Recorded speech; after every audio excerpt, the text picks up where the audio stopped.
I listen to two different stations usually, Mix 97 and Rock 107, but I also listen to other stations like 91X and a lot of the other local stations, but it's all local. Read the Belleville Intelligencer. I listen to the Mix 95.5. I hear a lot of local stuff there. I consume a great deal of local news, but I don't necessarily pick up a newspaper anymore. I'm very much a gatherer of news via social media. That would be my number one source. Just that I don't find that we get enough local news often enough. I usually listen to the radio when I'm in my car, so I'm usually trying to find some kind of news while I'm driving, and I can't find it. So unless you're right on the in the hour or whatever, the half hour, whenever they broadcast it. I do miss that I really feel strongly about is the homeless in Belleville, and we really should address that problem. Human interest about people in Belleville, perhaps.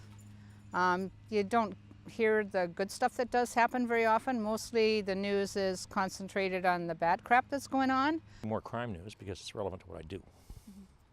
I do think there's always room for improvement. So is there currently a good job being done? Yes. I don't personally feel there's anything lacking currently, but I do think there's always room for improvement. So to look where those can be made. CNN, for example, what is it they do? I can't put my finger on it, but clearly they're doing something to keep me locked in. If there was something locally that got my attention the same way. I think young people are actually far better at grasping the whole use of social media and Twitter and Instagram, Snapchat, everything. That is such a skill that is needed now and a skill that's being used, and not a lot of people have it anymore. Well, what you're doing right now, you're asking the people their opinions, and that's the way to get stuff on the agenda. Well, I suppose the more involved they become in local events and